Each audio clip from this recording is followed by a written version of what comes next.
Klik tombol berikut untuk mendapatkan update ilmu yang insya Allah bermanfaat.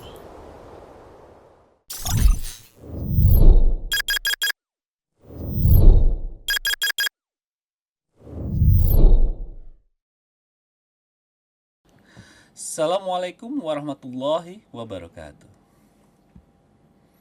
Innal hamdalillah nahmaduhu wa nasta'inu wa nastaghfiruhu wa na'udzubillahi min sururi anfusina wa min sayyiati a'malina man yadillah fala mudhillalah wa min yudilhu fala hadiyalah. Asyhadu anna Muhammadan abduhu wa rasuluh. Pertama-tama mari kita panjatkan puji syukur kehadiran Allah Azza wa Jalla yang telah begitu banyak memberikan nikmat sehat, umur, dan kesempatan pada kita sehingga kita dapat berkumpul untuk menuntut ilmu pada malam hari ini. Tak lupa salawat dan salam juga kita panjatkan pada Nabi Muhammad SAW beserta keluarga dan sahabatnya.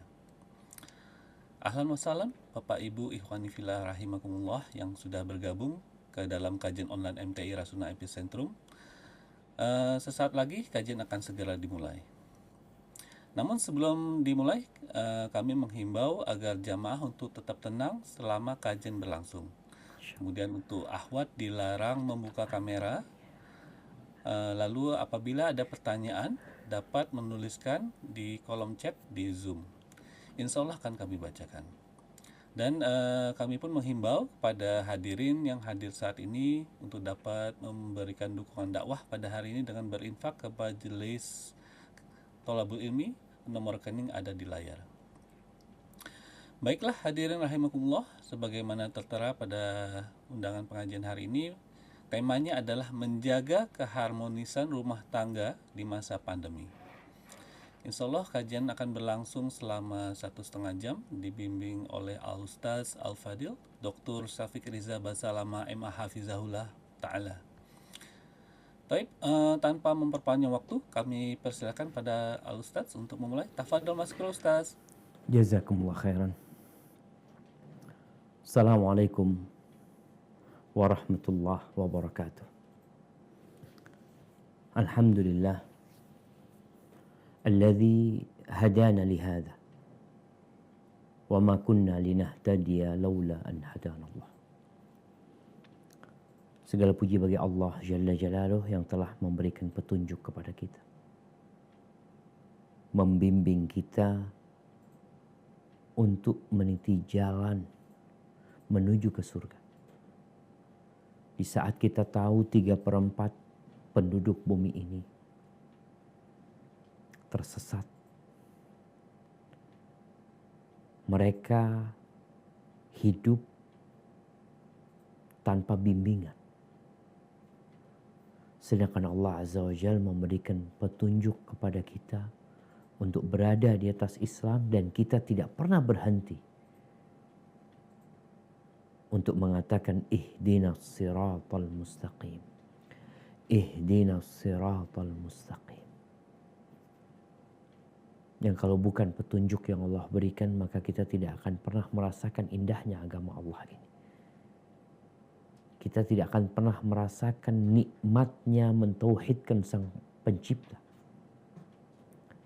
Nikmatnya menghambakan diri kepada Rabbul Alamin, bukan kepada benda-benda dan makhluk-makhluk yang fana.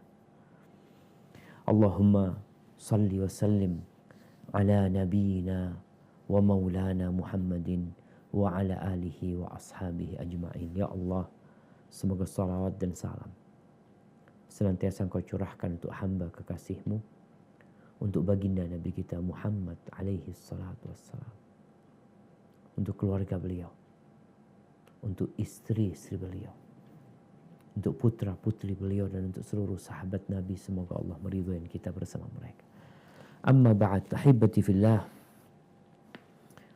Semua tidak menginginkan petaka menimpa dia. Semua tidak menginginkan pandemi ini terus berlanjut. Semua ingin hidup normal. Saat ini jalan-jalanan ditutup. Lampu kota pun dipadamkan. sekolah pun kembali online. Tapi apa yang bisa kita lakukan? Kita hidup mengikuti suratan takdir yang sudah Allah tetapkan. Tapi ketahuilah bahwa apa yang sedang terjadi pasti ada hikmah di sana. Karena Allah tidak mentakdirkan sesuatu dengan main-main. Dan tidak ada ketentuan Allah yang sia-sia. Maka setiap hamba yang beriman gak perlu menyalahkan siapa-siapa dengan kondisi yang ada. Tapi dia perlu berintrospeksi tentang dirinya. Ada apa dengan aku? Bukan ada apa dengan fulan. Kenapa? Karena Allah Jalla Jalaluh telah menetapkan bahwa kebaikan yang menimpa kita itu dari Allah. Tapi kalau keburukan yang terjadi sama kita itu dari kita sendiri. Apa kata Allah Azza wa Jalla di surat An-Nisa ayat 79? Nah,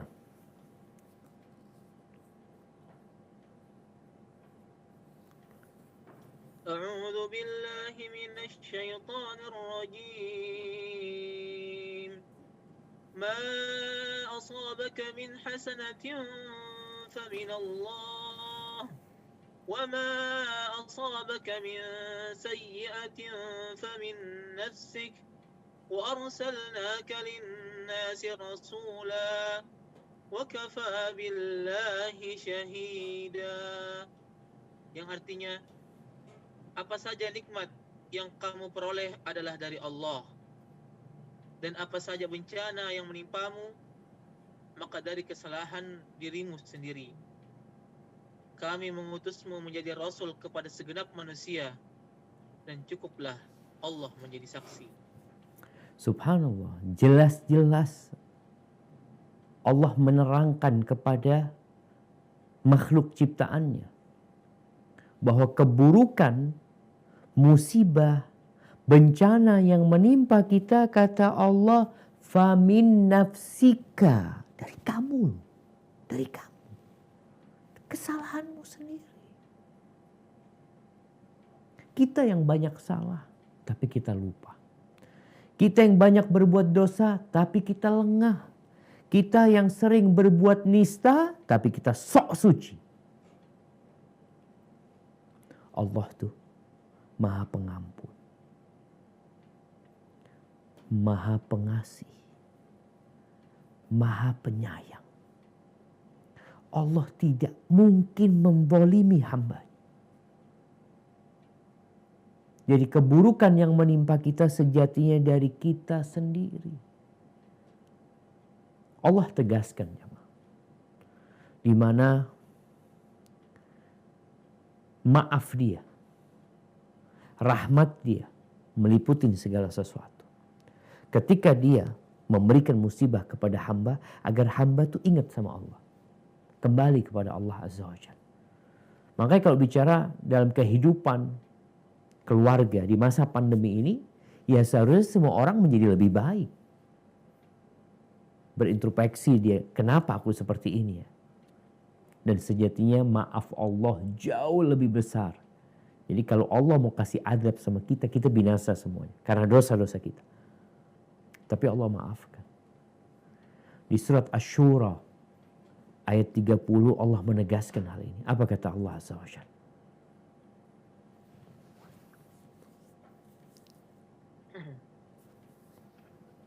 وما أصابكم من مصيبة وما أصابكم من مصيبة فبما كسبت أيديكم ويعفو عن كثير.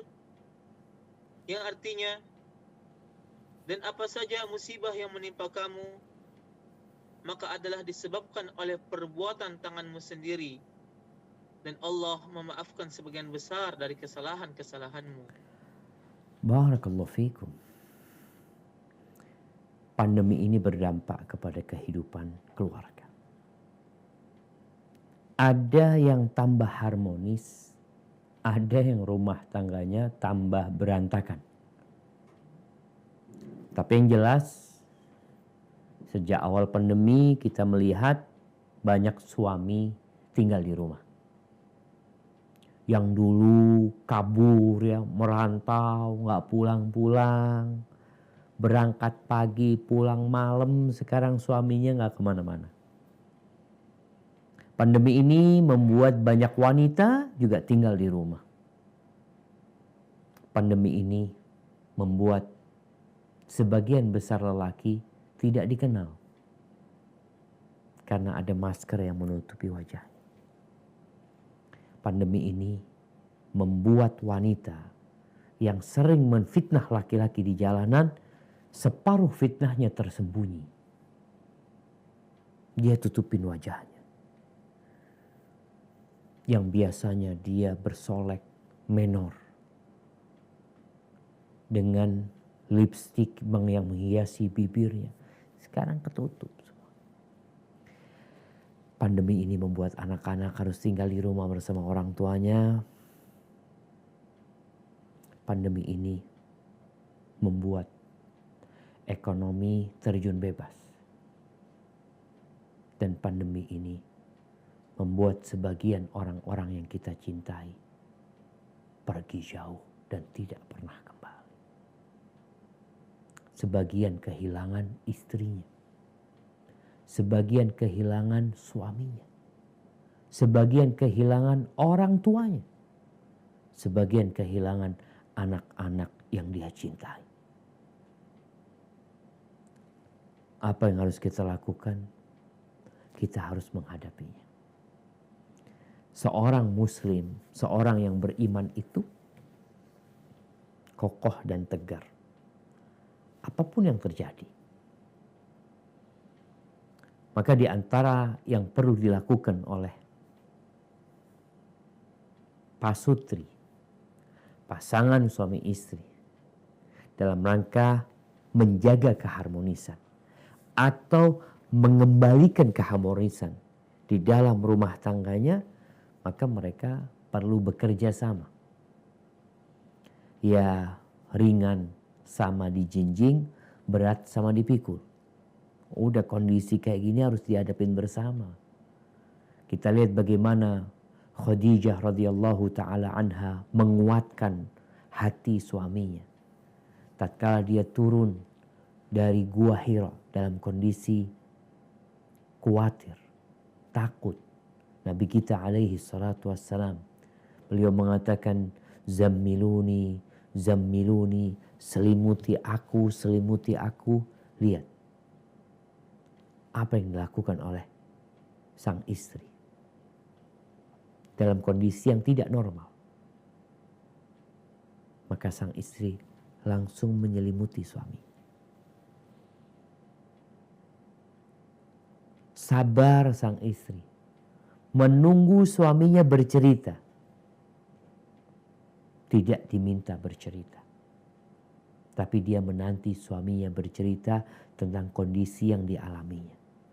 Ketika sang suami bercerita, maka istri datang lagi untuk menguatkan hati suami. Khadijah mengatakan, kalla wallahi la yukhzika Allah abada. Enggak. Sekali-kali enggak mungkin Allah itu menghinakan. Innaka la tasilur rahim. Khadijah mulai mengingat kebaikan-kebaikan suaminya. Engkau orang yang pandai menyambung rahim. Wa tahmilul kal. Engkau orang yang membawa beban. Membantu orang lain. Wa taksibul ma'dum. Wa taqrid dhaif. Memuliakan tamu. Wa tu'inu ala nawaibil haq. Engkau orang yang suka menegakkan kebenaran. Jadi dalam kondisi yang tidak normal, maka harus saling menguatkan. Tatkala suaminya yang sedang lemah, sang istri hadir menguatkan suaminya. Tatkala kondisi istri yang lemah, maka sang suami menguatkan hatinya. Jadi perlu untuk menghadirkan keharmonisan itu memperbaharui keimanan. Bukankah di antara rukun iman an tu'mina bil qadari khairihi wa syarri?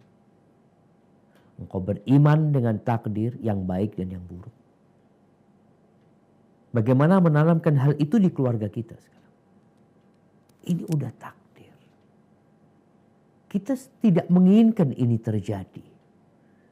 Bagaimana seorang suami ya, sampai ada meme yang disebarkan ya, seorang istri minta suaminya keluar rumah. Bang, ayo keluar, kita mau makan apa kalau kau gak keluar? Keluar suaminya. Sampai keluar diusir sama Satpol PP. Balik ke rumah. Mau kemana suami? Pulang ribut sama istri, ke tempat kerja diusir sama Satpol PP. Ya ke masjid. Sholat udah di masjid. Ya kalau masjidnya buka Ustaz. Masjidnya tutup. Maka yang perlu ditanamkan di dalam keluarga adalah keimanan. Wallahu a'lam bissawab. Sepertinya pandemi ini hadir agar kita mempertebal keimanan kita. Agar kita semakin yakin bahwa dunia ini penjara buat orang yang beriman. Dunia ini bukan tempat untuk bersenang-senang. Dan kita melihat bagaimana susahnya kondisi seperti ini. Dan ternyata kalau kita berpikir ada yang lebih susah lagi. Kapan? Tatkala ajal datang menyebut kita. Mau kemana kita pergi? Kita ditaruh di satu lubang tuh. Yang hanya 1 kali 2 meter. Ditinggal di sana. Engkau mau ke pasar gak bisa. Engkau mau balik ke rumah gak bisa. Engkau ke masjid gak bisa. Engkau gak bisa apa-apa. Maka kuatkan iman dengan takdir Allah Azza wa Jalla. Rasul sallallahu alaihi wasallam mengatakan innal iman la yabla fi jawfi ahadikum kama yabla thawb. Sesungguhnya keimanan itu usang. Seperti usangnya pakaian kalian. Terus gimana? Fasalullaha an yujaddida imanakum. Mintalah kepada Allah agar Allah memperbaharui keimanan kalian. Bagaimana Rasul sallallahu alaihi wasallam mengatakan kepada Abdullah bin Abbas radhiyallahu anhu, wa'lam. Nih, bagaimana keimanan dengan takdir. Wa'lam annal ummata law ijtama'at ala an yadurruka bi syai' lam yadurruk illa bi syai'in qad kataballahu alaik. Wa in ijtama'u ala an yanfa'uka bi syai' lam yanfa'uka illa bi syai'in qad kataballahu lak. Andai kata seluruh umat manusia bersatu padu untuk memberikan mudarat kepadamu, mereka tidak akan dapat melakukan itu. Seluruh penduduk Indonesia bersama presiden, menteri, TNI, polisi, semuanya bersatu padu untuk membahayakan kita, kita harus yakin mereka tidak akan dapat melakukan itu. Kecuali Allah yang mengizinkannya itu terjadi. Dan sebaliknya, andai kata seluruh penduduk bumi ini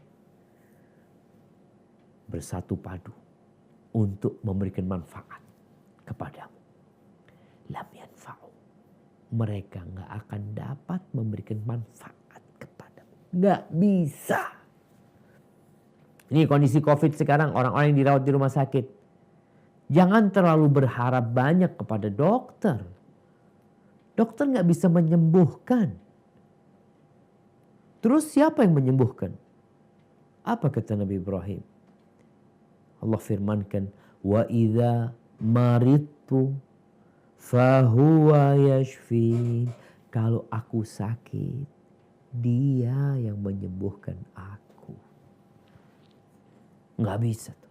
Mereka memberikan manfaat kepada kita, nggak bisa kecuali Allah yang mengizinkan. Ini COVID nggak akan bisa pindah kecuali Allah mengizinkan. Kenapa? Rufi'atil aklam wa jaffatis suhuf. Pena yang menulis takdir itu udah diangkat. Lembaran-lembaran takdir itu udah kering. Maka yakinlah. Ahibati fillah. Kemudian dalam kehidupan rumah tangga ini, bagaimana suami ini bersama istrinya melihat kepada kebaikan pasangannya, bukan melihat kepada keburukannya. Jangan gara-gara COVID ini akhirnya keributan yang terjadi. Kenapa? Karena istri melihat suaminya berubah. Sang suami melihat istrinya berubah. Semua kadang-kala stres. Imun jadi turun. Maka hendaklah engkau ketika melihat istrimu sakit, maka engkau harus tampil mengobatin dia. Kalau suaminya yang sakit, harus isolasi mandiri. Apa yang dilakukan? Ya dirawat. Saling berbagi. Ahibati fillah. Allah berpesan kepada para suami khususnya karena dia pemimpin. Dalam COVID ini kita tahu ya, ada apa namanya? Ada orang yang dipilih oleh presiden untuk memimpin PPKM nih. Ada yang dipilih untuk memilih PPKM. Dan engkau sebagai suami, engkau dipilih sama Allah untuk jadi pemimpin. Jadi engkau yang ngatur kondisi di rumah itu. Engkau yang pasang badan. Engkau yang menjadi komandan. Allah Azza wa Jalla berpesan di surat An-Nisa ayat 19 kepada para suami. Apa kata Allah Azza wa Jalla? Naam, tafadhal.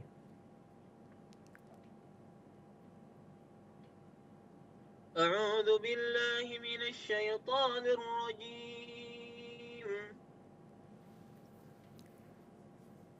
يا أيها الذين آمنوا لا يحل لكم أن ترثوا النساء كرها ولا تعضلوهن لتذهبوا ببعض ما آتيتموهن إلا أن يأتين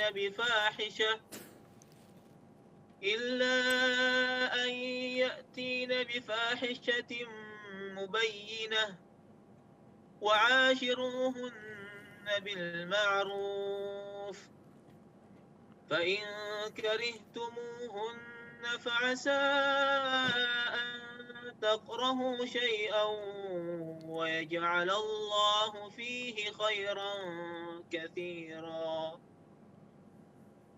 Yang artinya, hai orang-orang yang beriman, tidak halal bagi kamu mempusakai wanita dengan jalan paksa dan janganlah kamu menyusahkan mereka.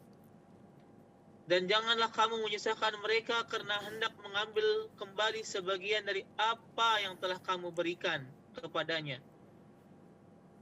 Terkecuali bila mereka melakukan pekerjaan keji yang nyata. Dan bergaullah dengan mereka secara patut. Kemudian bila kamu tidak menyukai mereka, maka bersabarlah. Karena mungkin kamu tidak menyukai sesuatu, padahal Allah menjadikan padanya kebaikan yang banyak. Subhanallah. Allah perintahkan kepada suami untuk baik sama istrinya. Dan Allah perintahkan kepada suami untuk bersabar. Bergaul dengan cara yang baik dan bersabar terhadap istrinya. Berbaik sangka sama Allah Azza wa Jalla. Bisa jadi di sesuatu yang tidak dia sukai ada banyak kebaikan yang Allah ciptakan di sana. Ada orang yang hanya mau senangnya saja. Ketika suami sedang senang, kaya, mapan, istri selalu berada di sampingnya. Di mana-mana dia selalu tampil bersama suaminya. Ketika suami sedang jatuh, istri kabur ke rumah orang tuanya. Ahibati fillah.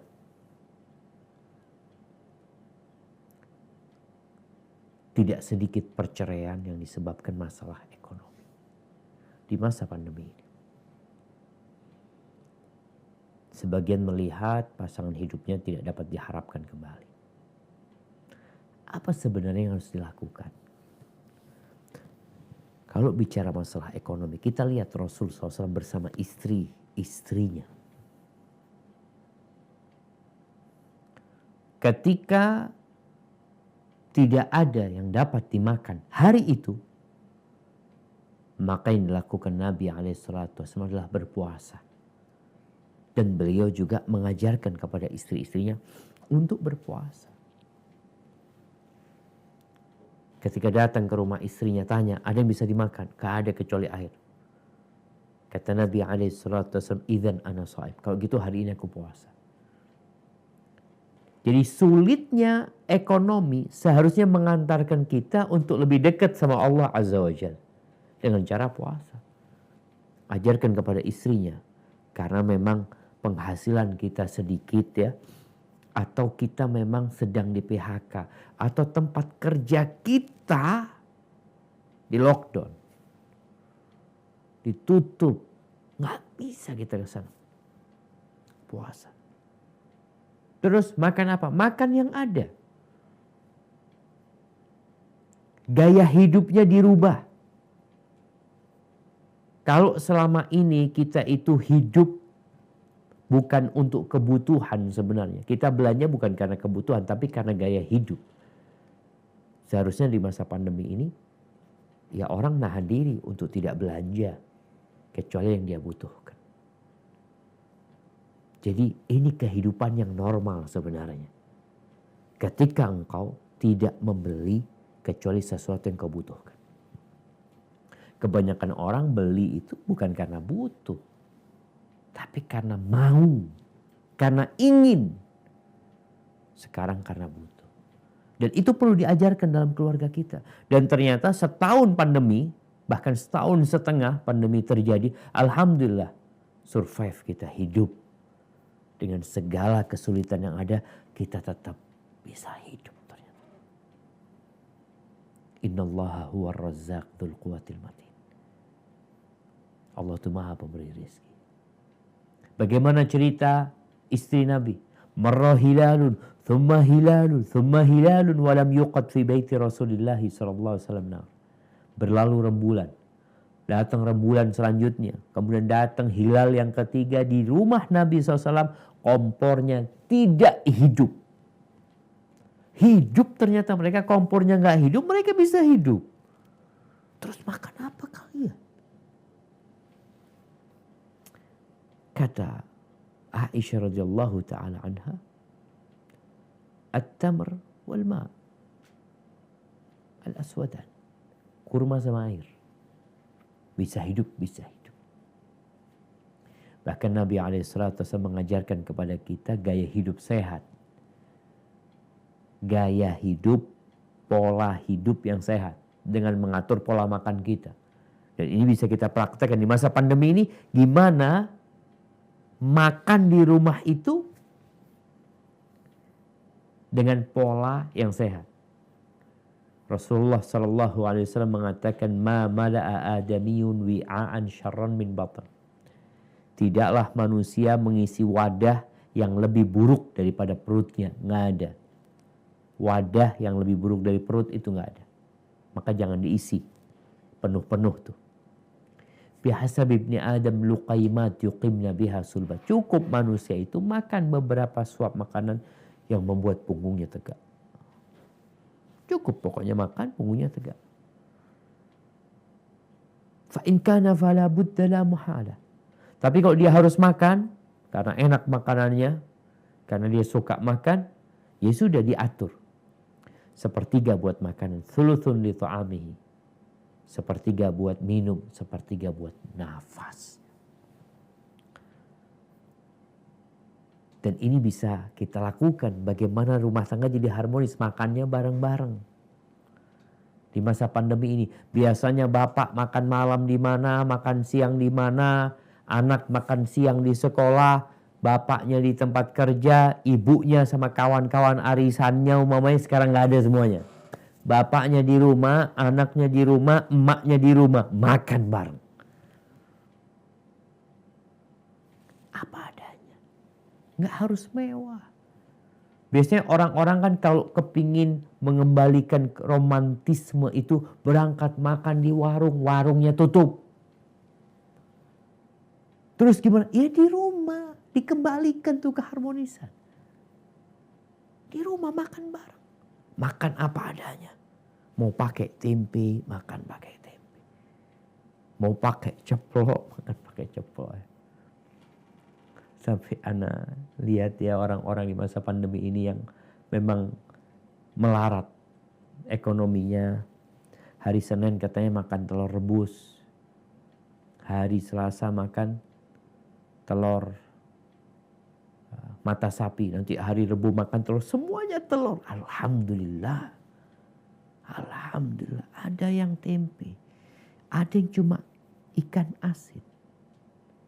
Ada yang puasa. Maka tatkala makan bersama di rumah, yang memang kondisinya memang kita mau nggak mau makan bersama, bagaimana sekarang sang ayah hadir menceritakan kepada anak-anak bahwa ini nikmat sekali yang kita makan. Ada fulan yang nggak makan, ada fulan yang sakit. Kalau makan nelen aja susah, padahal duitnya banyak. Duitnya banyak, nelen nggak bisa. Engkau masih bisa nelen walaupun nasi panas sama tempe. Jadi benar-benar ada usaha untuk bukan bicara keharmonisan, bicara menghadirkan keimanan di dalam rumah ini yang akan berdampak kepada sakinah, mawaddah dan rahmah. Istri bagaimana? Ya bantu suaminya semampunya. Bagaimana istri-istri para sahabat ketika suaminya sedang sulit secara ekonomi, ya memang bukan kewajiban dia, tapi dia membantu suaminya. Apa yang dapat dia bantu? Kemudian jamaah, pintu rizki itu bukan hanya kerja. Ketika kita WFH atau ketika sebagian di PHK atau tempat usahanya ditutup, ingat pintu rizki itu bukan hanya bekerja. Jangan pernah berpikir kalau nggak kerja nggak ada rizki. Kalau kondisinya kita disuruh bekerja, tapi ada kondisi yang memang kita disuruh di rumah. Pintu rizki itu banyak. Nih yang selama ini berpikir gaji itu, rizki itu cuma gaji. Masya Allah. Pintu rizki itu bisa dengan takwa. Engkau tingkatkan ketakwaan. Bukankah Allah yang mengatakan, وَمَنْ يَتَّقِ اللَّهَ يَجْعَلْ لَهُ مَخْرَجًا وَيَرْزُقْهُ مِنْ حَيْثُ لَا يَحْتَسِبُ. Barang siapa bertakwa kepada Allah, Allah akan berikan solusi. Engkau nggak punya solusi. Ana punya tempat kerja Ustaz, Ana kerja malam Ustaz. Ana jualan, umpamanya dia ada kawan nih di situ Bondo. Cerita dia kawannya itu jualan martabak sama jualan terang bulan, martabak manis. Dia lagi buka, tahu-tahu datang Satpol PP. Tutup Mas. Kata dia, gimana kata dia? Kalau martabaknya masih belum bikin. Tapi terang bulannya nih, martabak manisnya ini udah adonannya mau dikemanakan kalau kata dia. Mau dikemanakan? Harus berpikir positif. Bisa jadi engkau bikin di rumah, engkau bagikan ke tetangga. Ini salah satu bentuk ketakwaan kepada Allah Azza wa Jalla. Allah akan kasih solusi dan Allah akan kasih rizki dari arah yang tidak disangka-sangka. Selama ini yang ada di benak kita adalah gaji. Istri selama ini yang di benak dia gaji suami. Suami di PHK Ustaz. Gimana terus kita hidup? Bukankah yang memberikan rezeki itu Allah, bukan tempat kerja suami? Saatnya kita untuk menghadirkan, menumbuhkan keimanan di keluarga. Tenang, jangan panik. Terus gimana? Jangan panik. Pemberi rizki itu Allah, ada di atas sana.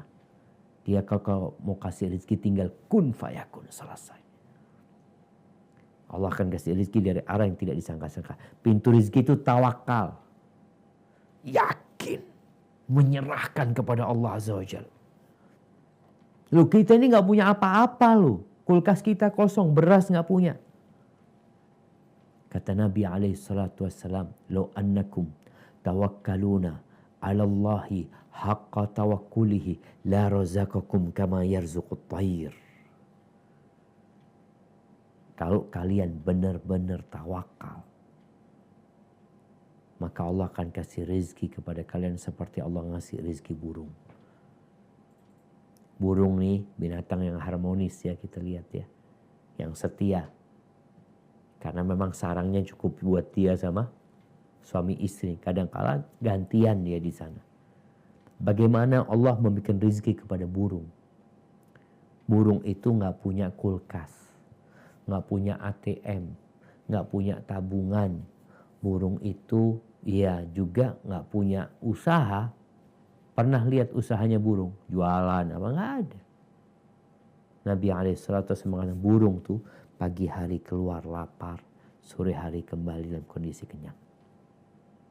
Sampaikan di keluarga. Oh gitu ya. Kita serahkan sama Allah Azza wa Jalla. Jadi pintu rezeki itu bukan hanya bekerja, silaturahim. Gunakan sekarang kesempatan ini, pandemi ini, untuk membuka pintu-pintu rezeki yang lainnya. Silaturahim, berbakti kepada orang tua, bersodakoh. Sodakoh tuh membuka pintu rezeki ternyata. Kemudian ahibati fillah, salat malam. Rasulullah SAW menjadikan salat malam ini sebagai salat yang paling mulia setelah salat fardu. Beliau bersabda alaihi salatu wassalam, rahimallahu rajulan qama minal lail.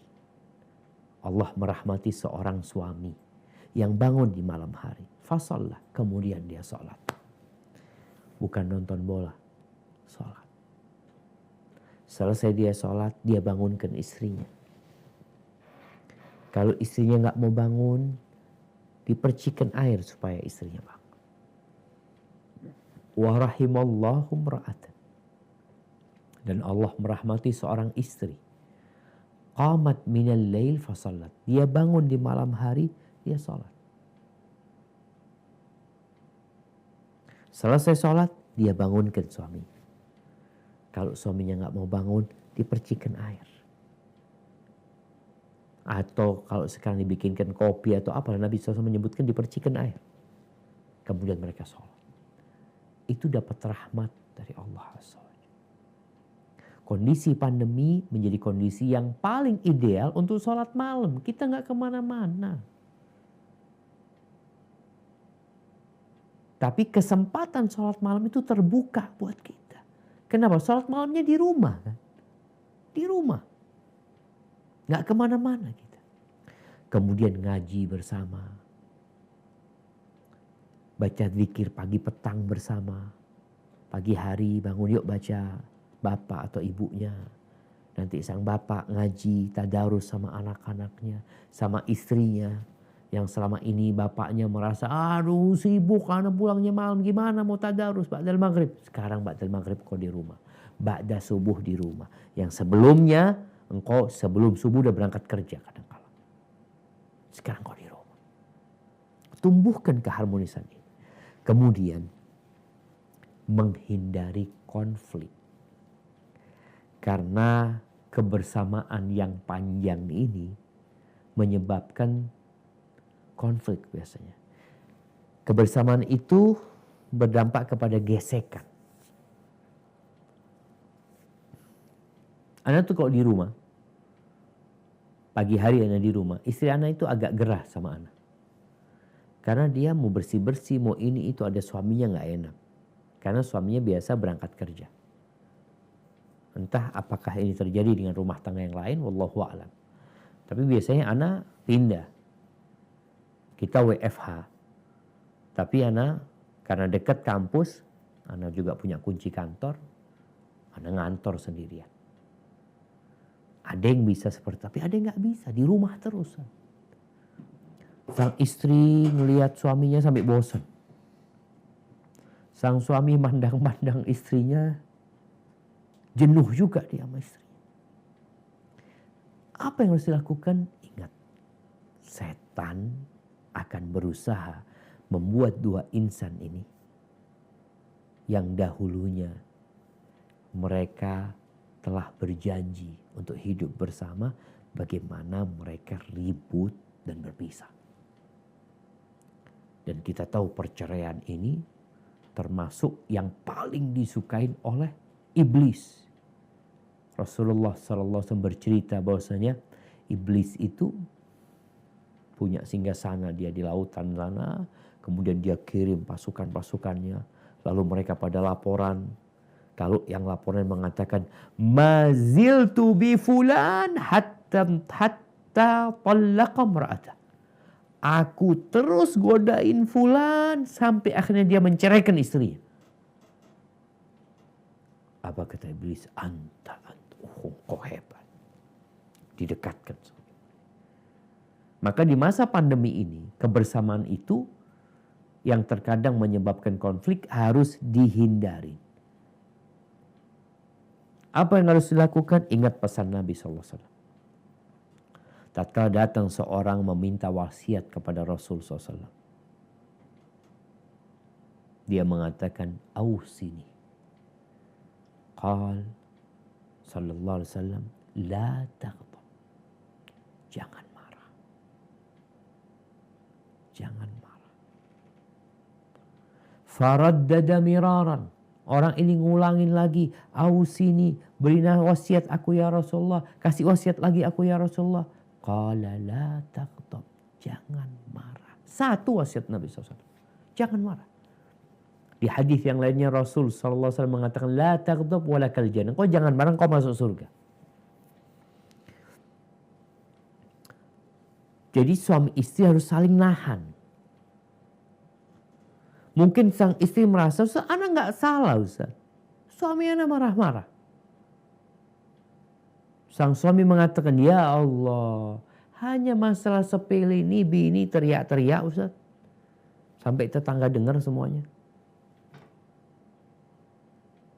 Abu Darda radhiyallahu ta'ala anhu mengatakan kepada istrinya Ummu Darda. Apa katanya? Ini untuk menjaga keharmonisan. Abu Darda mengatakan, idza ghadibtu faraddini. Kalau aku sedang marah, maka engkau cari keridhaanku. Gimana engkau berusaha supaya aku adem, kembali kembali nyaman. Ya. Karena biasanya orang marah itu jadi nggak nyaman ngomong sama istrinya. Wa idza ghadibti raddaituki. Kalau engkau yang marah, maka sang suami, aku yang, kata Abu Darda, yang akan berusaha membuatmu tidak marah. Membuatmu jadi adem. Pernah di rumah Nabi SAW, Aisyah angkat suara, marah sama Nabi SAW. Datang Abu Bakar Siddiq, marah sama Aisyah. Atarfa'ina sautaki ala Rasulullah. Berani-beraninya kau ngangkat suaramu kepada Rasulullah SAW. Mau digampar Aisyah sama bapaknya. Tapi sama Nabi dihalangi. Bagaimana Nabi berusaha untuk mengambil hatinya Aisyah. Jadi tatkala marah di rumah nih, buat suami istri yang di rumah aja, atau ada masalah lain yang menyebabkan marah, kalau datang tuh amarah, yang pertama harus dilakukan adalah berlindung kepada Allah dari setan yang terkutuk. Sulaiman bin Surd, sahabat Nabi radhiyallahu taala anhu, pernah menceritakan, kuntu jalisan ma'an Nabi sallallahu alaihi wasallam. Suatu hari aku duduk bersama Nabi sallallahu alaihi wasallam. Wa rajulani yastabban. Ada dua orang yang saling memaki, berantem nih dua orang. Dengan omongannya. Fa ahaduhuma ihmarra wajhu wa intafakhat awdajuh. Yang satu merah padam wajahnya. Urat-urat lehernya seakan-akan membengkak. Faqala Nabi SAW. Maka Nabi berkata, Inni la'a'lamu kalimatan law qalaha dhahaba anhu ma yajid. Sesungguhnya aku benar-benar mengetahui sebuah amalan, sebuah ucapan yang kalau dia amalkan niscaya akan hilang amarah yang ada pada dirinya. Lau qala a'udzu billahi minasyaitan. Aku berlindung dari syaitan. Dhahaba anhu ma yajid. Maka akan hilang amarah dari dirinya. Rawahul Bukhari. Dalam riwayat lain Nabi SAW mengatakan, Idza ghadiba ar-rajulu faqala a'udzu billah sakana ghadabuh. Apabila seorang marah kemudian dia mengatakan a'udzu billah, aku berlindung dengan Allah, maka amarahnya akan stabil. Emosinya akan turun. Ini yang pertama perlu dilakukan. Jadi kalau ada keributan di rumah, langsung katakan a'udzubillah. Ingat, setan ingin memisahkan kalian. Dan kita nggak ngelihat setan, setan ngelihat kita. Yang kedua, diam. Istri atau suami tolong ketika marah, ketika ada konflik, diam. Kalau istrinya yang sedang marah, usahakan diam, tahan dirinya. Biasanya istri kalau marah, udah ceraikan aku. Udah pulangkan aku kepada orang tuaku. Udah kayaknya gak bisa kita mempertahankan rumah tangga ini. Akan muncul ucapan-ucapan yang menunjukkan dia sedang marah. Dan dari syaitan marah ini. Kata Nabi SAW dalam riwayat Imam Ahmad, Idza ghadiba ahadukum falyaskut. Apabila seseorang marah, hendaklah diam. Karena dia nggak bisa ngontrol ucapannya. Padahal dia akan tetap dihisap dengan apa yang dia ucapkan. Ada konsekuensi omongan orang yang marah. Suami akan menceraikan istrinya, mengusir istrinya. Istri akan menggugat suaminya pada saat itu. Gimana kalau suaminya mengiyakan? Maka diam. Apalagi anak-anak di rumah semuanya. Kesian. Ketika anak-anak melihat orang tuanya berantem.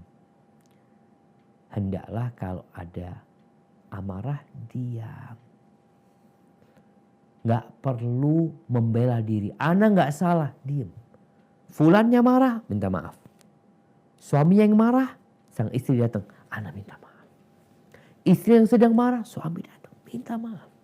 Walaupun kita tahu seharusnya istri yang datang minta maaf. Tapi demi menjaga keharmonisan, khususnya di masa pandemi ini, maka bismillah. Bagaimana saling memahami pasangan hidupnya. Perasaan saling membutuhkan perlu ditumbuhkan. Dan sekali lagi, kalau sedang marah, diam. Diam udah. Karena kadangkala ada istri yang suaminya marah malah ngeledekin. Yang ketiga, kalau sedang marah merubah posisi. Menenangkan diri dengan merubah posisi. Subhanallah. Ini arahan Nabi langsung SAW. Bagaimana beliau mengatakan, Idza ghadiba ahadukum wa huwa qa'im falyajlis. Apabila seorang di antara kalian sedang marah dan posisi dia sedang berdiri, hendaklah dia duduk. Wa fa in dhahaba anhu al-ghadab, Kalau hilang amarahnya, itu yang diinginkan. Wa illa falyattaji'. Kalau nggak hilang, hendaklah dia rebahan. Jadi pindah posisi atau meninggalkan tempat kita marah. Kalau memang Anda mau cari tempat duduk, udah lagi ribut, marah, udah cari tempat duduk di luar rumah atau di mana, atau ke masjid. Duduk cari tempat. Rubah posisi. Kenapa? Biasanya orang kalau malah dalam kondisi berdiri, ketika dia tetap di tempat itu, bisa jadi dia bunuh orang yang dia marahin. Kalau orang itu kadangkala bantah dikasih tahu. Atau dia pukul. Suami bisa jadi mukul istrinya. Karena dia berdiri, posisi dia siap untuk melakukan tindakan. Tapi kalau duduk, kan masih perlu berdiri. Kemudian kalau orang itu sedang rebahan, proses untuk melampiaskan emosinya itu butuh waktu. Sehingga biasanya dia malas sudah. Tapi kalau di depan mata dia berdiri, mungkin dia tampar istri. Maka ingat, hendaklah menghindari tempat konflik dengan merubah posisi kita tatkala kita marah. Kalau enggak, udah engkau tinggalkan tempat itu, ambil wudhu. Ada hadis yang berkaitan dengan bahwasanya amarah itu dari setan. Setan itu tercipta dari api dan kita diperintahkan untuk wudhu. Walaupun hadis itu dhaif, tapi secara makna ya kita pergi, kita berwudhu. Biasanya orang kalau lagi marah itu wajahnya merah padam, kupingnya panas ya. Udah berwudhu, engkau dinginkan dirimu. Ahibati fillah. Dengan cara seperti itu insya Allah rumah tangga kita bisa survive di masa pandemi ini. Kemudian yang terakhir, saling mendoakan. Suami doakan istrinya. Istri doakan suami. Bapak doakan anaknya. Ibu doakan anaknya. Anak doakan orang tuanya. Kenapa?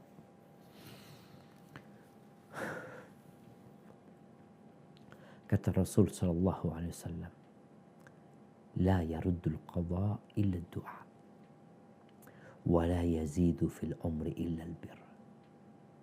Tidak ada yang dapat merubah ketentuan kecuali doa. Maka berdoalah. Udah minta sama Allah.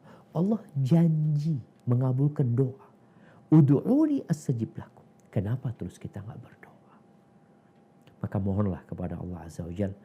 Baca Rabbana hablana min azwajina wa dhurriyyatina qurrata a'yun waj'alna lil muttaqina imama. Baca doa Rabbi auzi'ni an ashkura ni'mataka allati an'amta alayya wa ala walidayya wa an a'mala salihan tardah wa aslih li fi dhurriyyati inni tubtu ilaik wa inni minal muslimin. Baca doa pagi dan petang bersama keluarga kita baca. Jangan hanya berpikir menyelamatkan keluarga kita hanya sekedar dengan gak kemana-mana, di rumah saja, tapi di rumah yang dikerjakan hal-hal yang kurang berguna, kurang bermanfaat. Nonton film-film yang gak bermanfaat, tontonan tayangan-tayangan yang tidak berguna, bukan tambah harmonis. Biasanya kita lihat ada pasangan yang dikatakan harmonis, tangkap polisi, narkoba suami istri. Katanya gara-gara pandemi ini. Maka hati-hati. Hadza wallahu a'lam bishawab, yang dapat Anda sampaikan. Kurang lebihnya mohon maaf, Anda kembalikan ke Bang Oji. Jazakumullah khair. Wa jazakumullah khair. Barakallahu fiik Ustaz atas ilmu yang telah disampaikan. Baik Ustaz, Anda izin lanjut ke sesi tanya jawab ya Ustaz. Naam, tafadhal. Baik, ini pertama ialah Assalamualaikum warahmatullahi wabarakatuh. Waalaikumsalam warahmatullahi wabarakatuh. Semoga Ustaz, keluarga, dan jamaah pengajian ini selalu dalam lindungan dan rahmat Allah Azza wa Jalla. Ahwan Ustaz mau izin bertanya. Ana seorang ikhwan yang hendak menikah dan menghitbah seorang wanita. Ana tidak mau pacaran sebelum nikah. Maunya nikah dulu baru pacaran. Cuma calon Ana merasa Ana kurang perhatian sama dia karena tidak pernah chat sama dia pertanyaannya, apakah kalau sekedar chat-chatan atau chatting ya Ustadz ya, sebelum nikah masuk dalam hukum seperti pacaran Ustadz? Mohon penjelasannya. Barakallahu fikum. Nam ahibati fillah. Berbicara dengan lawan jenis sejatinya diperbolehkan. Selama dengan etika dan aturan yang sudah ditetapkan dengan syariat. Laki-laki ngomong sama perempuan boleh, asalkan tidak berduaan. Kemudian kalau bicara perlu ada yang dibicarakan, dibicarakan. Contohnya mungkin sekarang ini udah mau nikah ya, udah ditentukan tanggal pernikahannya. Sekarang mau masuk 10 awal Dzulhijjah. Sebagai bentuk perhatian seorang calon suami mengingatkan calon istrinya, jangan lupa kita mau masuk 10 awal Dzulhijjah ya. Gunakan untuk memanfaatkan waktu beribadah kepada Allah SWT. Atau mengingatkan dia tentang fadilah zikir pagi dan petang ya. Jadi hal-hal yang memang perlu diobrolkan nggak apa-apa. Tapi bukan ngobrol perkara-perkara yang nggak berguna. Kadang-kala kan dia omong kosong yang dibicarakan. Tapi kalau engkau ngobrol sama calon istrimu itu tentang hal-hal yang bermanfaat nggak ada masalah. Apalagi kalau itu berkaitan dengan rencana pernikahan. Nggak ada masalah, dikatakan gimana nih rencananya di masa pandemi ini, jadi ngundang berapa orang, ini itu. Jadi bicara hal-hal yang bermanfaat nggak ada masalah. Kalau memang tadi sang perempuan merasa kok kayaknya suami ana ini nggak perhatian sama ana.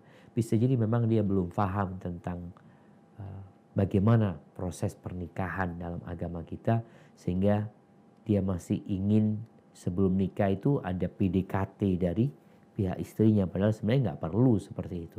Jadi sekali lagi kalau bicara ngobrol sama calon istri, selama obrolan itu memang diperlukan nggak ada masalah. Jangan sampai menjurus ke hal-hal yang tidak diridhai oleh Allah Azza wa Jalla. Hadza wallahu a'lam bissawab. Dan mungkin juga bisa dengan kirimkan sesuatu buat dia supaya dia tahu memang antum serius walaupun tanggal pernikahannya masih lama, tapi ini sebagai bukti bahwasanya antum perhatian sama dia dan keluarganya. Hadza wallahu a'lam bissawab. Baik, jazakumullah khair, barakallahu fiik Ustaz. Pertanyaan selanjutnya Ustaz, Assalamualaikum warahmatullahi wabarakatuh. Waalaikumsalam warahmatullahi wabarakatuh. Assalamualaikum ilaikum Ustaz. Jazakumullah khairan atas ilmunya. Semoga menjadi amal jariah untuk Ustaz dan pengurus kajian. Izin bertanya Ustaz, bagaimana cara mengatasi rindu kepada ayah dan ibu yang sudah tiada? Apakah ada ayat atau hadis yang bisa mengatasi rindu ini Ustaz? Dan apakah Ustaz ada rekomendasi kitab bahasa Arab atau bahasa Indonesia membahas tentang rindu kepada orang yang sudah meninggal? Masya Allah. Barakallahu fikum. Ya, kalau bicara bagaimana mengatasi rindu kepada orang yang telah meninggal dunia, maka salah satunya adalah dengan berziarah ke kuburnya. Rasulullah Sallallahu Alaihi Wasallam meminta izin sama Allah untuk menziarahi kubur ibunya. Maka beliau dikasih izin dan beliau ziarah ke kubur ibunya. Ini salah satu cara mengatasi kerinduan. Dan disebutkan di beberapa riwayat bahwasanya tatkala kita menziarahi orang yang telah meninggal dunia di kuburnya, pada kondisi orang itu kenal sama kita, kita kenal sama dia, dia akan tahu kalau kita datang. Ucapkan salam kepada dia.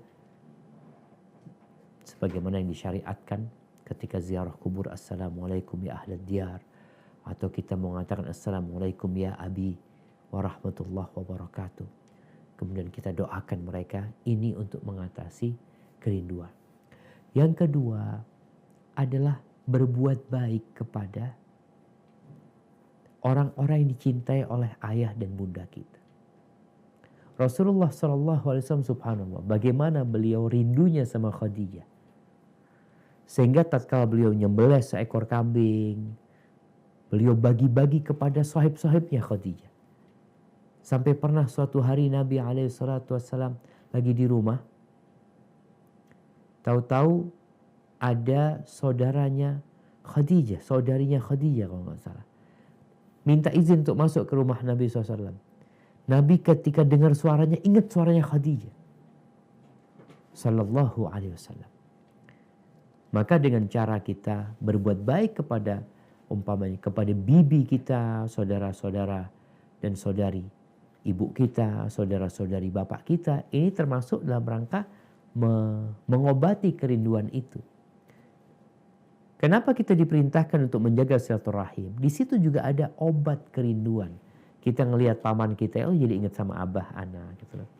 Kita lihat wajahnya aja sudah senang gitu loh. Apalagi kalau mereka bercerita tentang masa-masa lalu yang indah bersama orang tua kita. Kemudian banyak-banyak mendoakan orang tua kita. Seorang anak itu dapat berjumpa dengan orang tuanya di dalam mimpi. Bisa. Ruh berjumpa dengan ruh di alam ruh. Tapi setan juga dapat menyerupai orang tua kita tatkala kita bermimpi. Maka berhati-hati dengan mimpi melihat orang tua, apalagi kalau nanti wasiatnya wasiat yang tidak sesuai dengan syariat ketika berjumpa dalam mimpi. Perbanyak doa buat orang tua kita. Wallahu a'lam bishawab. Ana nggak tahu ya kitab yang berbicara tentang bagaimana mengobatin kerinduan kepada orang tua kita, tapi ada kitab yang dikarang oleh Ibnu Jauzi Al-Birr Wassilah tentang berbakti kepada orang tua dan menyambung rahim dengan kerabat kita. Itu dalam bahasa Arab. Kemudian ada kitab juga Birrul Walidain ya, yang ditulis sama Al-Hamad kalau nggak salah, Ibrahim Al-Hamad. Tapi kalau bicara khusus tentang mengobatin kerinduan, wallahu a'lam, yang ada kitab bagaimana berbakti kepada orang tua. Hadza wallahu a'lam bissawab. Jazakumullah khairan, barakallahu fikum Ustaz. Untuk pertanyaan selanjutnya, bagaimana cara menyandarkan suami yang nggak pernah sholat, nggak bisa menerima keadaan susah, dan mendapatkan penghasilan uang tuh dari forex Ustaz? Bagaimana nih Ustaz? Forex itu apa bang? Semacam mata uang, jadi trading mata uang Ustaz. Jual beli Mata uang tapi melalui mungkin aplikasi atau online gitu Ustaz. Jadi beli US atau mata uang lainnya Jepang, yen. Nah, barakallahu fiik. Ya hibati fillah. Berat juga ya. Dapat suami, sholat enggak. Biasanya duniawi. Ambisinya dunia. Enggak menerima kondisi susah. Padahal sebenarnya kesulitan ekonomi, sakit, bencana di keluarga, itu sebagai peringatan dari Allah Azza wa Jal, tanda cinta Allah kepada hambanya. Allah ingin kebaikan buat hambanya. Tapi ini orang enggak. Kalau susah bukan tambah dekat sama Allah, kadang-kadang tambah jauh. Maka tugas seorang istri dalam rangka menyadarkan suaminya adalah menguatkan keyakinan suaminya dengan Allah dan dengan hari akhir. Duduk sama suaminya, ngobrol. Abang percaya nggak sama Allah? Beriman? Abang yakin nggak dengan agama Islam ini? Tumbuhkan keyakinan itu. Kira-kira setelah mati kita akan kemana bang? Yakin nggak dengan surga dan neraka? Jadi pertanyaan-pertanyaan yang menggugah, yang membuat dia berpikir. Ajak suami untuk melihat orang-orang yang lebih susah, yang lebih parah kondisinya. Ajak suami untuk ziarah kubur, mengingat kematian. Ajak suami untuk melihat negeri-negeri yang dibinasakan oleh Allah Azza wa Jalla penduduknya. Agar dia sadar bahwa dunia ini hanya sementara. Kemudian setelah imannya tumbuh, baru kita ajak sholat. Kita ingatkan dengan kewajiban sholat ini. Allah itu memberikan segala-galanya bang sama kita. Kalau bicara tangan kita, kaki kita, wallah dibandingkan dengan uang 1 triliun. Abang mau dikasih uang 1 triliun, tapi gak punya tangan, gak punya kaki. Abang mau dikasih uang 2 triliun gak punya mata. Buta. Karena banyak orang menilai nikmat itu dari harta aja. Padahal Nabi SAW mengatakan wasihha khairun minal ghina. Kesehatan itu lebih baik daripada kekayaan. Lebih baik buat orang yang bertakwa kepada Allah SWT. Kalau bicara jual beli mata uang, boleh selama tata caranya sesuai dengan syariat. Di mana Rasulullah SAW mengatakan tentang menjual emas dengan perak itu boleh selama cash, bukan piutang, bukan tunda. Jadi kalau beda umpamanya ya namanya rupiah beda sama dolar. Ana beli dolar umpamanya 14.000. Dolar $1 Ustaz. Iya nggak apa-apa. Asalkan akadnya itu tunai. Ana nggak tahu dengan forex itu apakah mereka tunai. Terus bagaimana sistem tunainya. Jadi yang jelas kalau bicara jual beli mata uang itu syaratnya harus tunai dan tidak boleh tunda. Tapi kalau suami nggak sholat nggak akan mikirin tentang itu. Orang dia yang rukun Islam aja dia tinggalin, apalagi yang urusan seperti ini. Maka mungkin tadi yang pertama adalah mengembalikan keimanan atau menumbuhkan keimanan di diri suami. Kalau dulu suami ini pernah sholat, tapi ada yang suami memang nggak pernah sholat, Ustaz, keluarganya nggak sholat. Padahal orang yang meninggalkan sholat itu diragukan keislamannya. Hadza wallahu a'lam bishawab. Jazakumullah khair, barakallahu fikum Ustaz. Ini ada pertanyaan dari Swedia Ustaz. Masya Allah.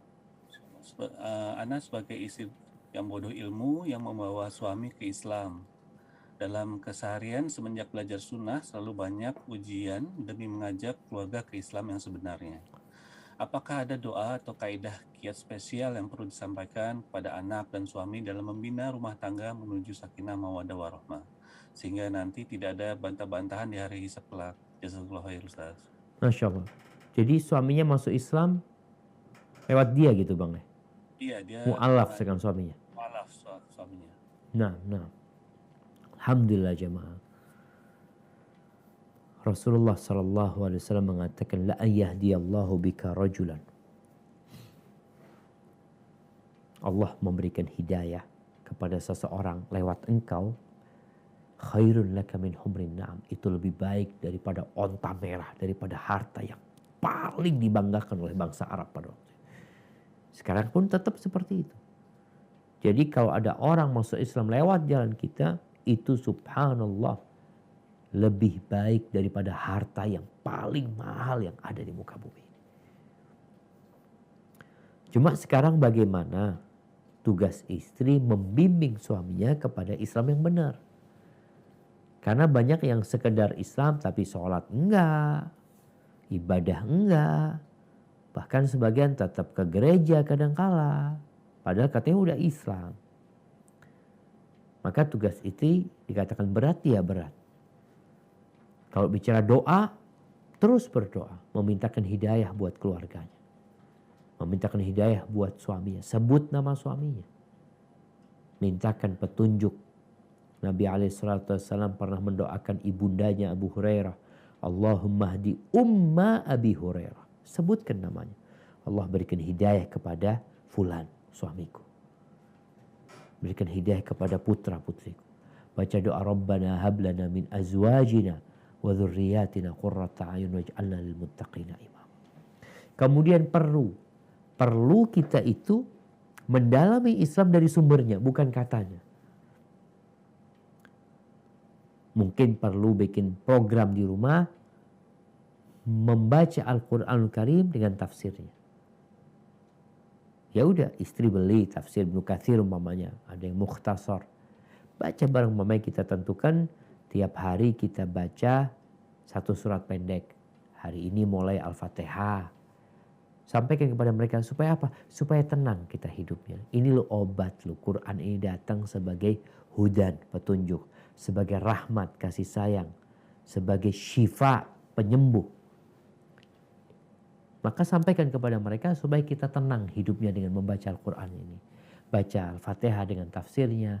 Kemudian baca nanti Qul a'udzu birabbin nas, Qul a'udzu birabbil falaq, Qul huwallahu ahad. Baca surat-surat pendek. Kemudian doa-doa ajarkan kepada mereka.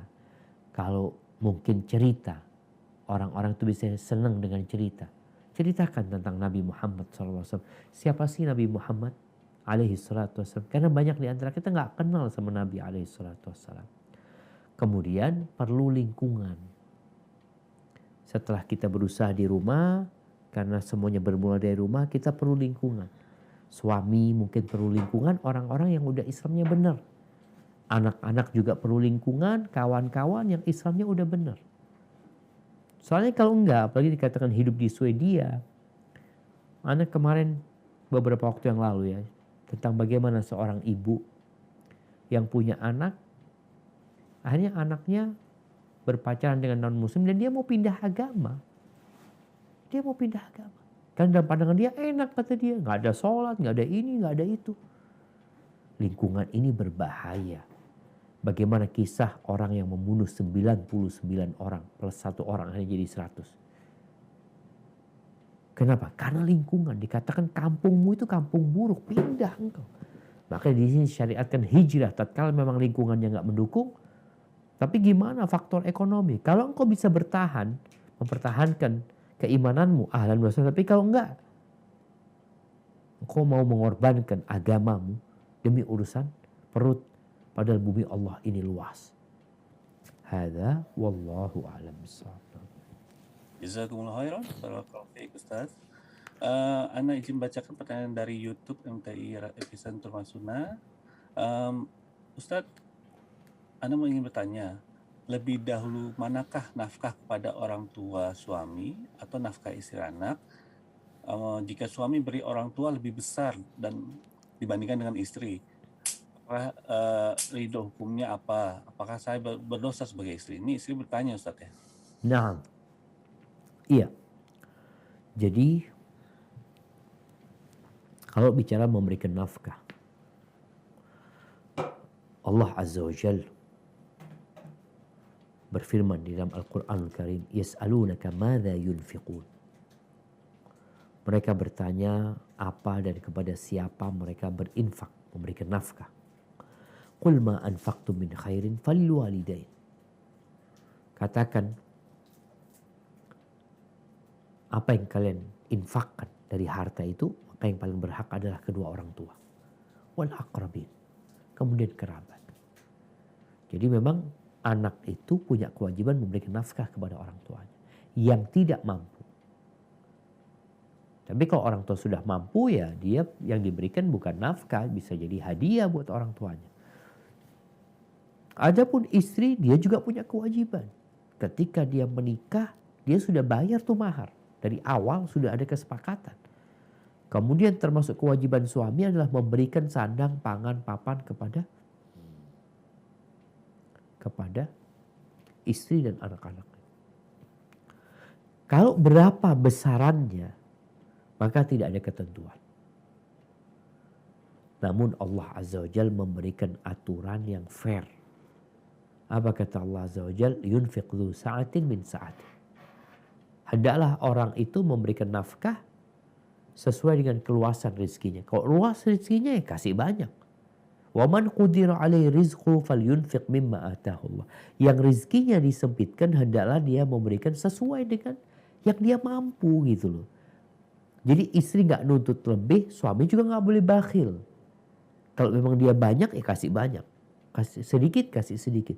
Kalau bicara apakah lebih banyak orang tua atau lebih banyak istri nggak perlu tahu. Yang penting suami memberikan nafkah kepada dia sesuai dengan kewajiban dia dan harta dia. Sehingga kadang-kala perempuan ini, istri kalau tahu suaminya ngasih ibunya, ngasih bapaknya, dia jadi sakit hati. Kalau suaminya boleh, baru boleh dia menuntut. Tapi suaminya enggak. Uangnya uang suami. Suami itu boleh nikah 2, 3, 4. Dia bisa ngasih nafkah 4 orang. Ngasih nafkah kepada anti, kepada istri keduanya, istri ketiganya, istri keempatnya. Boleh. Makanya kalau bicara harta suami itu milik suami. Dia bebas. Tapi dia punya kewajiban yang harus dia kerjakan. Jadi tugas istri adalah menerima dengan apa yang diberikan oleh suaminya. Selama suaminya tidak melakukan kezaliman. Seperti itu. Jadi kalau dikatakan berapa, nggak ada ketentuan. Tapi sekali lagi suami akan dihisap kelak pada hari kiamat tentang bicara nafkah ini. Apakah dia sudah memberi kepada istrinya sesuai, pantas, atau ternyata tidak. Hadza wallahu a'lam bishawab. Baik. Jazakallahu khair, barakallahu fiik Ustaz. Pertanyaan selanjutnya Ustaz, ini dari seorang suami nih Ustaz nih. Jadi dari tadi kan istri-istri yang bertanya nih, sekarang giliran suami yang bertanya nih Ustaz. Assalamualaikum warahmatullahi wabarakatuh. Semoga Ustaz dan keluarga selalu dalam lindungan Allah.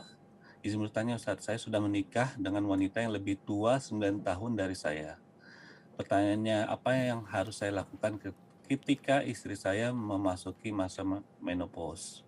Apa boleh saya menikah lagi tanpa berpisah dengannya? Atau menikah lagi dengan berpisah terlebih dahulu dengannya? Mohon masukannya Ustaz. Saya sekarang sudah umur 40 tahun, istri umur 40 tahun sedangkan saya masih 31 tahun. Masya Allah. Barakallahu fikum. Ya ahibati fillah. Sejatinya perbedaan umur antara laki-laki dengan wanita, wanita dengan laki-laki tidak menjadi masalah untuk membina rumah tangga yang harmonis. Kita tahu bagaimana rumah tangga Rasulullah SAW. Umur beliau 25 tahun, umur istrinya 40 tahun. Dan ternyata Nabi SAW punya anak malah dari Khadijah aja. Nggak punya anak dari Aisyah, padahal gadis. Nggak punya anak dari Hafsah, dari Ummu Salamah, dari Zainab, dari yang lainnya nggak ada anak. Kecuali dari Maria Al-Qibtiyah yang budak yang dihadiahkan kepada Nabi SAW. Jadi tidak jadi masalah menikahi wanita yang lebih tua. Janda, nggak ada masalah. Tapi Nabi SAW menganjurkan, ya kalau bisa nikah dengan gadis. Seperti itu. Apa yang perlu dilakukan ketika istrinya menopause? Ya tergantung engkau bisa bersabar menghadapi istrimu dengan kondisi seperti itu. Atau engkau mau menikah lagi. Boleh nikah lagi tapi dengan syarat. Apa syaratnya? Mampu berlaku adil. Tapi kalau engkau secara finansial sebenarnya semuanya istri ana yang membiayai. Ya engkau gimana mau nikah lagi? Dengan uang istrimu. Padahal engkau yang punya kewajiban memberikan nafkah.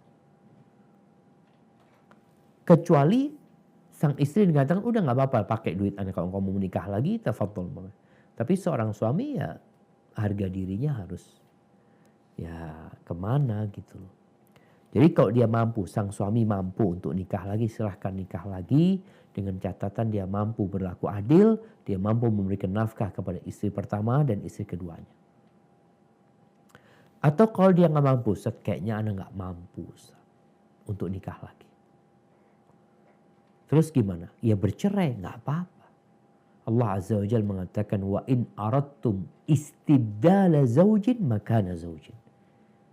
Kalau kalian mau mengganti posisi perempuan dengan perempuan lainnya, nggak apa-apa. Kalau memang dikatakan Ustaz anak, ya tujuan menikah itu kan punya anak, menyalurkan hasrat, menjaga kehormatan diri, menyempurnakan agama. Anak kok kayaknya dengan istri ini karena udah tua, udah nggak bisa melayani Ustaz. Anak kayaknya anak mau ganti istri. Nggak apa-apa, ganti istri.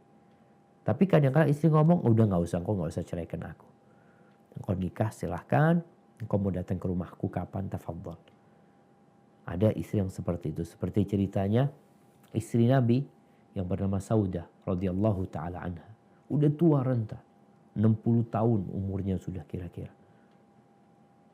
Ketika dia tahu dia sudah tua, dia sudah tidak bisa melayani Nabi SAW, maka daripada dia diceraikan sama Nabi SAW, Saudah memilih untuk menghadiahkan jatah bermalamnya Nabi di rumah dia kepada Aisyah radhiyallahu taala anha. Tapi dia tetap istrinya Nabi. Walaupun Nabi udah gak bermalam, tapi tetap istri Nabi. Jadi bisa jadi terjadi kesepakatan seperti itu.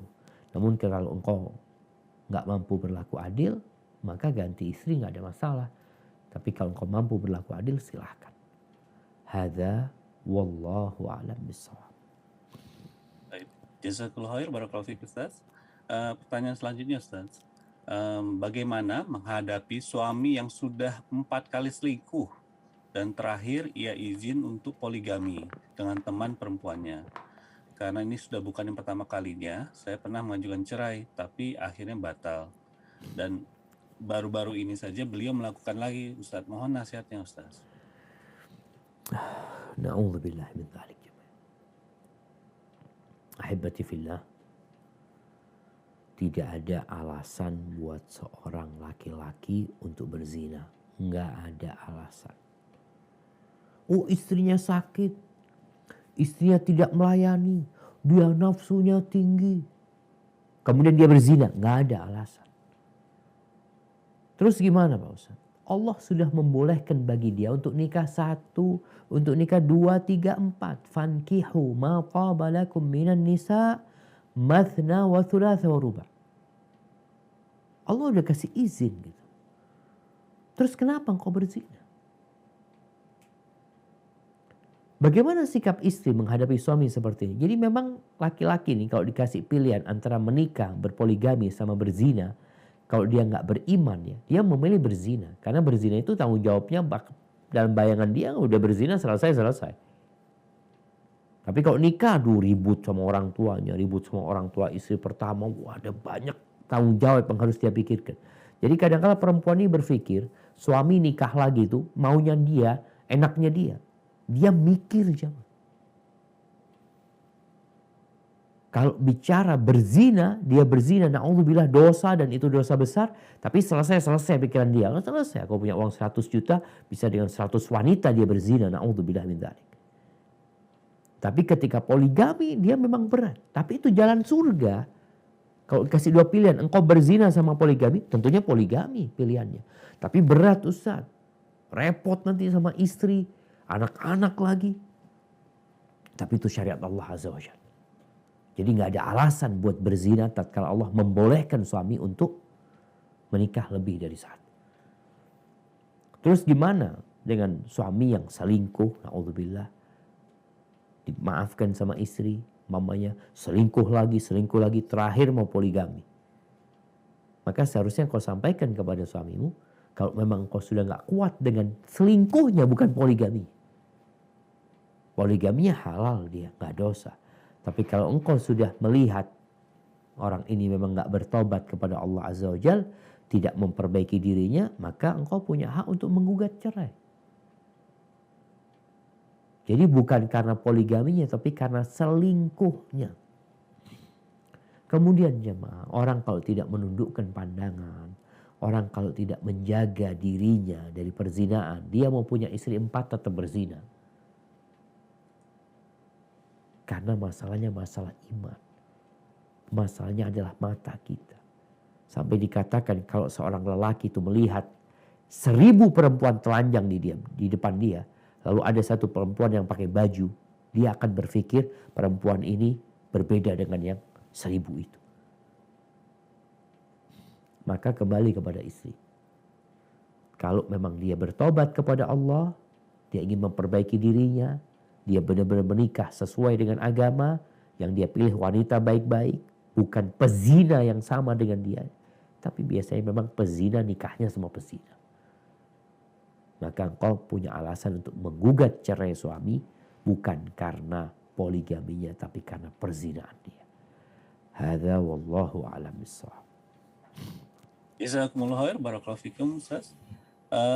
Pertanyaan selanjutnya Ustaz, bagaimana jika suami mempunyai emosi yang tidak dapat dikontrol sehingga hampir-hampir membahayakan nyawa istri dan anak-anak. Dan jika sedang marah, kerap sekali mengatakan pisah aja. Bagaimana hukumnya Ustaz? Dan apakah boleh sebagai seorang muslim berikhtiar dengan berkonsultasi dengan psikolog untuk membantu emosi beliau? Mohon nasihatnya Ustaz. Masya Allah, barakallahu fiik. Subhanallah jamaah. Makanya marah itu dari syaitan ya. Kalau dikatakan tadi kalau marah suaminya ini sampai membahayakan nyawa istri dan anak-anaknya. Apa yang harus dilakukan oleh seorang istri? Amarah itu atau karakter buruk yang salah satunya adalah marah, emosi, itu bisa dirubah. Cara pertama apa? Adalah dengan doa. Doa. Mohon sama Allah. Ada doa yang diajarkan Nabi SAW. Sampaikan kepada suami. Atau catat doa itu. Seperti doa Allahumma hasanta khalqi fahasin khuluqi. Ya Allah, engkau indahkan rupaku, indahkan pula karakter dan akhlakku. Minta sama Allah Azza wa Jalla. Kasih suami supaya baca doa itu.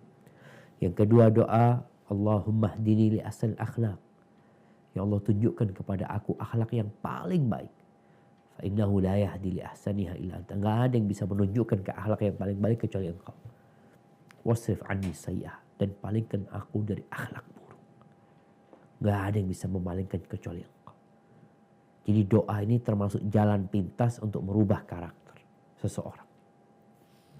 Yang kedua, hindari masalah-masalah yang membuat suami marah. Apalagi engkau sudah punya anak, kau sudah tahu karakter suami. Apa yang menyebabkan dia marah engkau tahu. Kapan dia marah engkau tahu. Maka hindari perkara-perkara yang mungkin dianggap remeh. Hindarin supaya suami gak marah gitu. Yang ketiga, benda-benda yang berbahaya. Yang terkadang menyebabkan suami, ya kalau ada pisau ini itu kadang kalau marah ada yang melempar ya, itu perlu dihilangkan dari rumah. Maka engkau setting rumahnya jadi rumah yang aman gitu loh. Yang safety buat engkau dan buat suami. Lalu kalau suami sedang marah, diam. Minta maaf. Kondisikan engkau. Kalau bukan, Anda nggak salah Ustaz, tapi suami marah-marah. Engkau diam, minta maaf. Iya, minta maaf. Perbaiki dirimu. Aku akan memperbaiki diri, aku kayaknya perlu nasihat. Minta nasihat kepada suami. Agar aku bisa jadi lebih baik. Karena perempuan memang bengkok. Dia ngulangin salah lagi, ngulangin kesalahan lagi. Seperti itu. Kalau dia mengatakan pisah, kalau dia mengatakan aku pisah engkau, maka cerai. Tapi kalau lebih baik kita pisah, belum cerai. Jadi nanti ada sesuatu yang perlu niat. Jadi ucapan cerai itu ada yang sorry, tapi ada yang multi tafsir. Maka perlu ditanyakan. Kalau yang memang ucapan cerai, maka jatuh cerai. Dia mengatakan aku menceraikan engkau, sudah aku pisah engkau, berarti sudah jatuh cerai. Adapun yang terakhir tadi bicara konsultasi kepada psikiater, nggak ada masalah selama psikiaternya muslim dan dia akan memberikan arahan yang sesuai dengan agama, nggak ada masalah insyaallah. Hadza wallahu a'lam bishawab. Ya, mana kembalikan ke Kang Oji, jazakumullah khair. Jazakallah khair, barakallahu fiik Ustaz. Jadi pertanyaan terakhir apa masih boleh satu lagi Ustaz? Kayaknya terakhir itu Bang. Hidung anak kok udah mampet ini Bang. Kayaknya AC-nya terlalu dingin di sini. Aki Zubair AC-nya terlalu dingin dong. Nah udah anak suruh matikan barusan Bang. Udah malam Ustaz. Jadi masih boleh satu lagi Ustaz? Baik, tafadhal Bang. Ada satu lagi Ustaz, terakhir Ustaz ya. Bismillah. Nah ini pertanyaannya ini Anda bacakan Ustaz. Sejak hijrah dan mengenal sunnah, Anda sangat asik di mata seluruh keluarga, baik keluarga Anda maupun keluarga suami. Namun alhamdulillah Anda dikelilingi oleh teman-teman yang telah mengenal sunnah, yang selalu dekat dengan Anda. Ketika jatuh, ketika Anda dibawa dan terpuruk selalu membantu Anda. Nah, namun ini kendala di pihak keluarga Ustaz. Mohon nasihatnya Ustaz. Nah, barakallahu fikum. Subhanallah jemaah. Hasan al-Basri pernah mengatakan, ikhwanuna ahabbu ilaina min ahlina. Saudara-saudara aku, saudara-saudara kita tuh lebih kita cintai daripada kerabat kita, keluarga kita. Kenapa? Keluarga kita ini ingatkan kita kepada dunia. Dunia aja kadang-kadang. Wa ikhwanuna yudzakkiruna bil akhirah. Sedangkan saudara-saudara kita mengingatkan kita kepada akhirat. Tugas seorang yang merasa asing di keluarganya, maka dia perlu menjadi cahaya Cahaya itu cuma satu, tapi semuanya terang. Maka bagaimana engkau menjadi lentera di dalam keluargamu? Perbaiki akhlakmu. Tunjukkan akhlak seorang yang sudah hijrah. Jangan cuma berubah penampilannya, tapi nggak berubah karakternya. Rubahlah semuanya. Mengikuti sunnah Nabi SAW. Hormati yang tua, sayangi yang muda. Muliakan orang tua. Terus berbuat baik kepada tetangga. Tunjukkan kepada mereka kalau sunnah itu indah. Dicaci, dibuli, dimaki, engkau seperti pohon kurma. Dilempar dengan batu pohon kurma itu, maka yang jatuh adalah buah-buah kurma yang enak dimakan, rasanya manis. Engkau juga jadilah seperti lebah. Kemana engkau pergi, engkau gak merusak. Lebah itu kemana aja pergi, dia mengambil yang terindah dan dia tidak menyisakan luka dan duka di tempat itu. Maka berusahalah engkau terus berbuat baik dan mendoakan orang-orang yang mungkin tidak nyaman dengan dirimu. Semoga Allah memberikan hidayah kepada mereka. Hadza wallahu a'lam bishawab. Itu yang dapat Anda sampaikan. Kurang lebihnya mohon maaf. Anda kembalikan ke Kang Oji. Jazakumullah khair. Jazakallahu khair. Barakallahu fiik Ustaz atas ilmu dan nasihatnya. Semoga nasihat dan ilmu yang disampaikan dapat kita amalkan sehingga menjadi ilmu yang bermanfaat. Bapak Ibu rahimakumullah, kami ucapkan terima kasih atas kehadirannya dan dukungan terhadap program dakwah MTI Rasuna Epicentrum bersama Muraqabah. Agar keberlangsungan program dakwah dapat berjalan seterusnya, maka kami membuka pintu amal soleh untuk Bapak Ibu berinfak pada kajian hari ini dengan mengirimkan infaknya langsung ke rekening yang ada di layar. Kami pun menyampaikan beberapa informasi dan diantaranya kegiatan-kegiatan online. Kajian selanjutnya itu pada tanggal 12 Juli, hari Senin, pukul 16.00 bersama Al-Ustaz Amin Nurbait Hafizahullah Ta'ala. Kemudian itu kajian rutin akan setiap bulannya. Kemudian MTI Rasuna Epicentrum juga mengundang Bapak Ibu sekalian untuk ikut program sedekah Jumat yang diselenggarakan rutin setiap hari Jumat. Dan juga ada program santunan pendidikan bagi para penghafal Quran yang berstatus yatim piatu dan duafa. Baiklah para hadirin, terima kasih atas perhatiannya. Kami mohon maaf apabila ada kekurangan dalam penyampaian dan ucapan. Sampai jumpa di kajian berikutnya. Sebelum kita tutup, mari membaca doa kafaratul majelis. Subhanaka Allahumma wa bihamdika asyhadu an la ilaha illa anta astaghfiruka wa atubu ilaik. Wabillahi taufik wal hidayah. Wassalamualaikum warahmatullahi wabarakatuh.